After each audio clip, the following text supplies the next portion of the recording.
अच्छा, हमारे पास जो नेक्स्ट टॉपिक है वो क्या है आपके पास? ये भी इंटर के लिए टॉपिक है, चैप्टर नंबर 5 से है ये, ठीक है ना। लास्ट टाइम जो हमने काम किया था वो क्या था? 5.1 और 5.2 में से था। अब जो हमारे पास ये काम है वो क्या है? 5.3 में से। एक्सरसाइज 5.3 में से एक क्वेश्चन लास्ट ईयर को छोड़कर इससे पहले जब भी ये क्वेश्चन आता था ये लॉन्ग में आता था, और लॉन्ग में जो लास्ट क्वेश्चन होता था ना वो ये बनकर आता था। लेकिन लास्ट ईयर जो ये क्वेश्चन है इसकी जो है ना पोजीशन भी मॉडल पेपर में चेंज की थी, और आई थिंक सो ये लास्ट ईयर जो है ना वो पेपर में आया भी नहीं था, या फिर शॉर्ट में दे दिया था इसको। बहरहाल ये जो आपके पास चैप्टर नंबर 5 में से एक इंपॉर्टेंट क्वेश्चन है। इसमें क्या करना है आपने maxima and minimum values find करनी है, ठीक है ना। कि किस वैल्यू पे जो है ना ये जो फंक्शन दिया हुआ है ये किस वैल्यू पे मैक्सिमा है और किस वैल्यू पे क्या आपके पास मिनिमम है। अब इसके लिए आपने क्या करना है? सबसे पहले तो आपने ये दो क्वेश्चन है, इन दो क्वेश्चन को अच्छे से प्रैक्टिस करनी है। मतलब ये पूरे एक्सरसाइज में जो सबसे इंपॉर्टेंट क्वेश्चन है ये दो है, और अगर ये दो क्वेश्चन आपको समझ आ जाते हैं तो आपको इसके अलावा अगर कोई क्वेश्चन आता भी है एग्जाम्स के अंदर तो वो बड़ा आसान होगा। मतलब इसको समझने से आप आसानी से वो कर सकते हैं। तो सबसे पहला काम आपने क्या करना है, इसमें आपके पास जो फंक्शन दिया हुआ है हम पहले फर्स्ट क्वेश्चन को सॉल्व करते हैं। एक चीज दी हुई है आपको, एक फंक्शन दिया हुआ है f of x = ax, और आपके पास क्या दिया हुआ है? sin x। आपको पता है कि भाई ये आपके पास क्या है? एक एक्सपोनेंशियल फंक्शन है, और ये आपके पास क्या है? ट्रिग्नोमेट्रिक फंक्शन है। अब पहला काम आपने क्या करना है? इसको डेरिवेट करना है। सबसे पहले आपने क्या लिख देना है यहाँ पर? Differentiate with respect to x। तो आप क्या करेंगे यहाँ पर? इस साइड में क्या कर देंगे? d/dx लगा देंगे, और इस तरफ भी क्या करेंगे आप? d/dx लगा देंगे, और यहाँ पर आपके पास फंक्शन क्या है? dx और साथ में sin x। अब आपने क्या करना है? यहाँ पर जब हम डेरिवेट करते हैं तो इसके ऊपर क्या आ जाता है? डैश आ जाता है। लास्ट टाइम चैप्टर नंबर 4 के अंदर हमने ये आपको बताया था कि भाई जब हम किसी चीज को डेरिवेट करते हैं ना तो उसके ऊपर क्या आ जाता है? जितनी बार डेरिवेट करेंगे उसके ऊपर उतने डैश आ जाते हैं। ये डेरिवेटिव्स को इस तरह से हम शो करते हैं। यहाँ पर आपके पास दो फंक्शन है, एक एक्सपोनेंशियल है और एक क्या? ट्रिग्नोमेट्रिक है। तो यहाँ पर u * v का फार्मूला लगेगा, ठीक है ना। तो उसका फार्मूला क्या होता है? फॉर एग्जांपल u सेम, और क्या करेंगे? v का डेरिवेटिव लेंगे, sin का डेरिवेटिव ले लिया, उसके बाद प्लस फिर जिसको यहाँ सेम लिखा था उसका डेरिवेटिव लेंगे, जिसका डेरिवेटिव लिखा था उसको क्या करेंगे? sin लेंगे। For example u same, v का डेरिवेटिव, फिर v सेम और किसका डेरिवेटिव लेंगे? u का डेरिवेटिव। अब डेरिवेटिव्स के लिए आपको क्या है? आपको पता है कि इनके डेरिवेटिव्स के रूल्स रेगुलेशन है, फिक्स है कि भाई ex को सबसे पहले सेम लिखा, अब sin x का क्या करना है? आपने डेरिवेट करना है। तो sin x का डेरिवेटिव आपके पास क्या होता है? सिंपल cos x, उसके बाद यहाँ पर sin x को सेम लिखा, और ex का डेरिवेटिव क्या होता है आपके पास? ex होता है। अब अगर यहाँ पर इस x के साथ कुछ और हुआ तो उसका आप क्या करते हैं? अलग से भी डेरिवेटिव लेकर यहाँ पर आपने लिखना है। लेकिन यहाँ पर x सिंपल है, मतलब सिंगल है x है, तो आपने क्या करना है? सिर्फ ex का डेरिवेटिव ex ही होता है। अब यहाँ पर आपके पास क्या आ गया?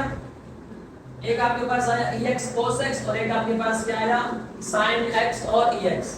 अब आपने क्या किया? इसको आपने रोक देना है इक्वेशन नंबर 1 बनाकर। अब आपने x की वैल्यू यहाँ से क्या करनी है? फाइंड करनी है। x की वैल्यू किस तरह फाइंड करेंगे? आप लेट करेंगे, हम लेट कर रहे हैं कि आपके पास जो सिंगल डेरिवेटिव है ना वो किसके इक्वल है? 0 के इक्वल है। तो आपने यहाँ पर क्या पुट करना है? आपने 0 पुट करना है यहाँ पर। फॉर एग्जांपल ये पूरी चीज किसके इक्वल हो जाएगी? 0 के। मतलब ये ex cos x plus ex sin x किसके इक्वल हो जाएगा? 0 के, ठीक है ना। अब आपने क्या करना है? इन दोनों में से क्या करना है? एक को उधर भेज देना है, या sin को या फिर cos को। अगर हम sin को उधर भेजते हैं तो यहाँ क्या बच जाएगा? ex cos x is equals to sin जब उधर जाएगा तो माइनस ex, और साथ में क्या आ जाएगा आपके पास? sin x। उसके बाद क्या करना है? आपने ex को इस साइड लेकर आ जाना है, ये हो गया आपके पास ex, और वो ex यहाँ आ जाएगा, और यहाँ पर क्या होगा आपके पास? वहां पर आपके पास लिखा हुआ है माइनस sin x, और यहाँ पर cos मल्टीप्लाई और cos वहां जाकर क्या हो जाएगा? डिवाइड हो जाएगा। मतलब आपने यहाँ पर किया क्या? इसके साथ जो ये लिखा हुआ था ex उसको यहाँ डिवाइड कर दिया, और यहाँ पर जो cos x था उसको वहां डिवाइड कर दिया, दोनों की जगह। अब क्या करेंगे आप? ex क्या हो जाएगा? कैंसिल हो जाएगा। यहाँ क्या बच जाएगा? 1, और आपको पता है कि यहाँ पर sin x और cos x किसके इक्वल होता है? tan x के इक्वल होता है। अब आप क्या करेंगे, सबसे पहले आपने क्या करना है, इसको पॉजिटिव बनाएंगे। पॉजिटिव किस तरह बनाएंगे, फॉर एग्जांपल ये यहाँ शिफ्ट हो जाएगा और वहां शिफ्ट हो जाएगा, तो इसकी वैल्यू कुछ इस तरह से आ जाएगी आपके पास, मतलब 10x इज इक्वल टू, ये क्या हो जाएगा आपके पास -1। उसके बाद क्या हो जाएगा, आपको तो क्या चाहिए, x की वैल्यू चाहिए। जब x की आप उसको 10 को उस साइड शिफ्ट करेंगे तो वहां जाकर क्या हो जाएगा, 10 इनवर्स ऑफ -1 हो जाएगा। उसके बाद क्या हो जाएगा आपके पास, ये आपके पास लिखा हुआ है 10 इनवर्स -1। आपने क्या करना है, कैलकुलेटर से 10 इनवर्स -1 निकालना है। 10 इनवर्स 1 -1 जरा निकालो, देखो क्या होता है। आई थिंक 10 इनवर्स -1 जरा निकालो, 45 होता है। चेक करके देखो, देखो ये 45 होता है एंगल 10 इनवर्स -1 -45, तो ये क्या होता है आपके पास -45। अब आपने क्या करना है, जाके उसको 45 ही रहना देना है, ठीक है ना। और एक और बात, ये जो आपके पास 10 का जो फंक्शन है ना, 10 का, ये 10 का जो पूरा फंक्शन है ये 180 डिग्री के पास रिपीट होता है। मतलब 10 1 डिग्री में, 10 0 डिग्री में जो आंसर होते हैं ना, 10 180 में भी वही आंसर होता है। फिर 180 में 180 प्लस करेंगे, 10 360 में भी वही आंसर होता है। मतलब 180 के बाद इसका आंसर रिपीट होता है। तो इसका मतलब ये है कि x की ये वाली वैल्यू भी हो सकती है, ठीक है।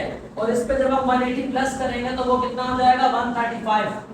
180 में से 45 को माइनस करना पड़ेगा ना, तो क्या हो जाएगा, मतलब x के दो आंसर हो सकते हैं।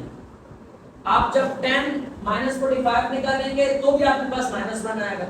आप जब 10 135 निकालेंगे तो भी आपके पास क्या आएगा, -1 आएगा। ये दोनों 10 के आंसर है। तो ये जो आपके पास 45 लिखा हुआ है, अगर आप इसको रेडियन में चेंज करना चाहते हैं तो रेडियन में किस तरह चेंज करेंगे आप, -45 को आप क्या करेंगे, मल्टीप्लाई करेंगे जिससे π/180 से, और ये जो आपके पास लिखा हुआ है 135, इसको आप कैसे चेंज करेंगे, π/180 से। इसको हम किस में चेंज कर रहे हैं, रेडियन में चेंज कर रहे हैं। अब क्या करेंगे आप, x इज इक्वल टू, ये क्या हो जाएगा आपके पास, कैंसिल, ये हो जाएगा -π/4, और ये क्या हो जाएगा आपके पास, अगर आप इसको 45 के टेबल से कैंसिल करना चाहते हैं 3 हो जाएगा, और ये क्या हो जाएगा 4, ये हो जाएगा 3π/, मतलब x की जो आपके पास वैल्यूज आई है वो कितनी आएगी, 2 आएगी। एक तो ये है, आप इन टर्म्स ऑफ रेडियन में इसको लिख सकते हैं, ये रेडियन की फॉर्म, ये डिग्री की फॉर्म में लिखा हुआ है 45 डिग्री और 135 डिग्री। अब आपने इसको किस में चेंज कर दिया, रेडियन में, तो ये आपके पास x के क्या हैं, ये दो आंसर, एक ये है π/4 और ये क्या है आपके पास 3π/4।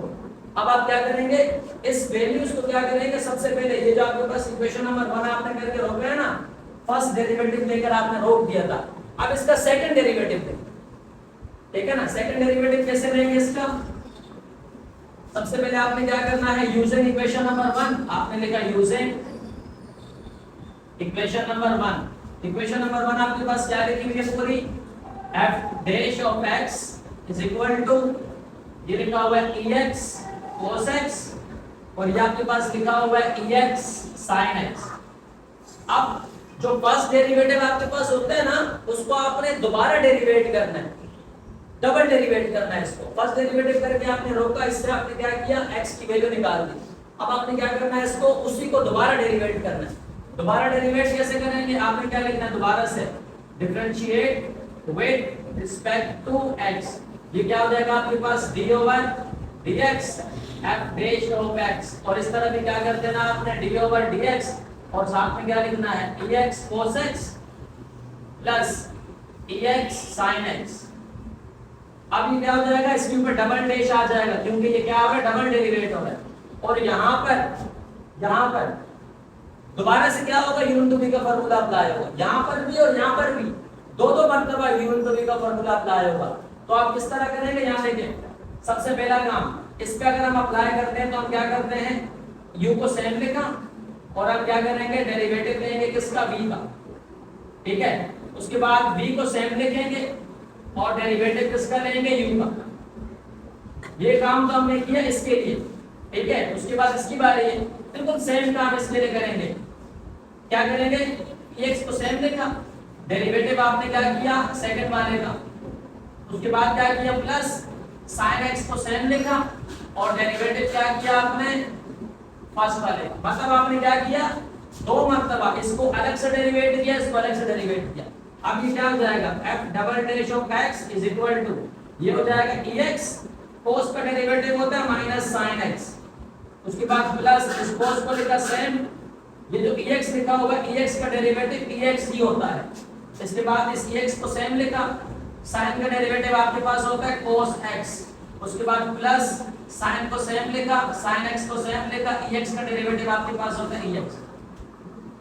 उसके बाद ये देखो ये आपके पास क्या negative sign minus ex sin x है, और ये क्या लिखा हुआ आपके पास प्लस ex sin x, ये दोनों क्या हो जाएंगे कैंसिल, एक माइनस का एक प्लस का, यहाँ पर क्या बच जाएगा आपके पास f double dash of x is equal to ये cos ex और ये cos ex, ये दोनों सेम है, तो आपके पास क्या आ जाएगा 2ex और साथ में cos x।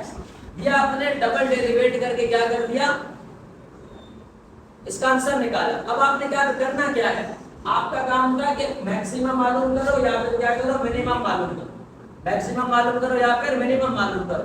अब ये जो x के आंसर आपने निकाले थे ना, ये आप x की जगह पुट कर दो।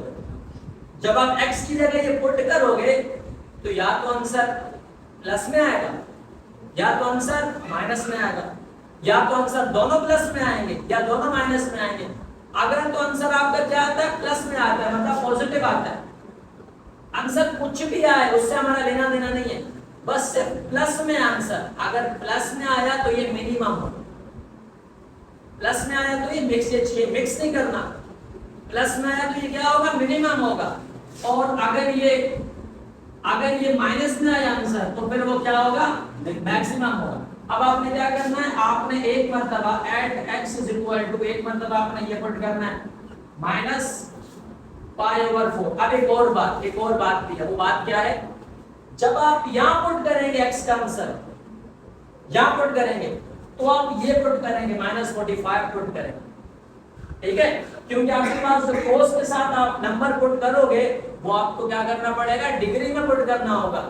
जब आप यहां पर x पुट करोगे तो फिर आप ये पुट करोगे माइनस पाई ओवर, मतलब यहां पर पाई की वैल्यू क्या लिखोगे 3.142, लेकिन जब आप यहां पर पुट करोगे तो पाई की वैल्यू 3.142 पुट नहीं करोगे, पाई की जगह 180 पुट करोगे, क्योंकि पाई जो होता है उसको अगर हम डिग्री में देखते हैं तो फिर वो 180 कहलाता है डिग्री में, और अगर हम उसको रेडियन में चेक करते हैं तो फिर वो क्या होता है 3.142। मतलब मिसाल के तौर पर देखो, जब मैं यहां पुट करूंगा तो ये क्या हो जाएगा f double dash of x is equal to, ये 2 सेम आ जाएगा e की पावर x, अब x की जगह मैं क्या लिखूंगा माइनस पाई ओवर 4, ठीक है, उसके बाद cos, आप चाहे तो यहां पर भी लिख सकते हो माइनस पाई ओवर 4, लेकिन आपने चेंजिंग क्या कर दिया, चेंजिंग समझना, ये हो जाएगा f double dash of x। जब आप यहां पर सॉल्व करेंगे ना इस जगह पर, ये लिखा 2 ये लिखा e, जब आप यहां पर सॉल्व करेंगे तो पाई की जगह पुट करेंगे 3.142, यहां पर आप 3.142 पुट करेंगे, लेकिन यहां पर जब आप पाई की वैल्यू पुट करेंगे ना तो यहां पर पुट करेंगे 180। क्या करेंगे, क्योंकि साइन cos जो होता है वो डिग्री से निकलता है, वो रेडियन से नहीं निकलता है। अब क्या होगा आपके पास, ये हो जाएगा double dash of x is equal to, ये हो जाएगा 2e। अब इसको जब आप डिवाइड करोगे, जब इसको डिवाइड करोगे तो कोई ना कोई वैल्यू तो आएगी ना, डिवाइड करके इसको चेक करो क्या आंसर आ रहा है, माइनस 0. इसको डिवाइड करके चेक करो क्या आंसर आ रहा है, माइनस 0.785, और ये क्या हो जाएगा आपके पास, जब इसको डिवाइड करोगे तो ये क्या हो जाएगा माइनस 45, ठीक है, इसको डिवाइड करोगे माइनस 45 आएगा। अब देखो, अब आपने काम खुद करना, ठीक है ना, करना क्या आपने कैलकुलेटर में ये लिखना है, उसके बाद एक्सपोनेंशियल का बटन है कैलकुलेटर में वो लिखना है, उसकी पावर लगानी है, देन कोस लिखना है, देन ब्रैकेट लगाना है, देन ब्रैकेट के अंदर क्या लिखना है माइनस 45, आपने इक्वल लगाना है। आपने सिर्फ इतना लिखना है कि ये आंसर प्लस में है या माइनस। अगर आपके पास आंसर प्लस में आता है, अगर आपके पास आंसर प्लस में आता है तो आप क्या लिखेंगे कि f double dash of x की जगह हमने क्या पुट किया माइनस पाई ओवर 4। अगर आपके पास आंसर प्लस में आता है तो आप बोलेंगे ये क्या है 0 से बड़ा है, और फिर आप क्या बोलेंगे ये क्या है मिनिमा है, क्या है ये मिनिमा है। और अगर आपके पास आंसर माइनस में आता है, मतलब आपके पास आंसर माइनस में आता है तो आप ऐसे लिखेंगे ये 0 से क्या है, छोटा है। और अगर माइनस में आंसर आए तो आप क्या लिखेंगे, ये क्या है, मैक्सिमा है। मतलब यहां तक तो आपने क्या करना है, सोल्व करना है कंप्लीट, यहां तक आपने पूरा सॉल्यूशन करना है। फिर यहाँ पर आपने क्या करनी है, इस तरह की वैल्यू पुट करनी है। जब आप वैल्यू पुट करेंगे तो या तो आंसर प्लस पॉजिटिव आएगा या आंसर क्या आएगा, नेगेटिव आएगा। अगर प्लस में आएगा तो इस तरह शो करेंगे, आप इसको लिखेंगे नहीं आंसर क्या आ रहा है, उससे हमारा लेना देना नहीं, आंसर जो भी है आपने इतना चेक करना है कि आंसर जो है ना 0 से बड़ा है, मतलब प्लस में या नहीं। प्लस में तो लिखेंगे भाई उसके नीचे मिनिमा लिख देंगे, और अगर माइनस में तो क्या लिख देंगे, उसके नीचे मैक्सिमम। जिस तरीके से आपने यहाँ पर -π/4 पुट किया है, बिल्कुल इसी तरीके से आपका जो दूसरा आंसर है 3π/4 आप वो भी पुट करेंगे। फिर उस पर भी चेक करेंगे कि इसमें क्या आ रहा है, प्लस आ रहा है या माइनस है। या तो ऐसा होगा कि भाई एक में प्लस आएगा एक में माइनस आएगा, मतलब इस पे आपके पास प्लस आया तो इस पे माइनस आएगा। या तो ऐसा होगा कि दोनों पे प्लस आएगा या दोनों पे माइनस। मतलब आपने ये नहीं देखना है कि आंसर क्या आ रहा है, सिर्फ काम सही करना है, वैल्यूज पुट करनी है कैलकुलेटर के अंदर, खुद से नहीं करना है ये काम, कैलकुलेटर के अंदर करना है। और आपको क्या करना है, लास्ट में आपने आंसर बताना है कि ये रिलेटिव मैक्सिमा है या फिर रिलेटिव मिनिमा है। अब एक और बात, ये तो हो जाएगा, ये कोई मुश्किल नहीं है।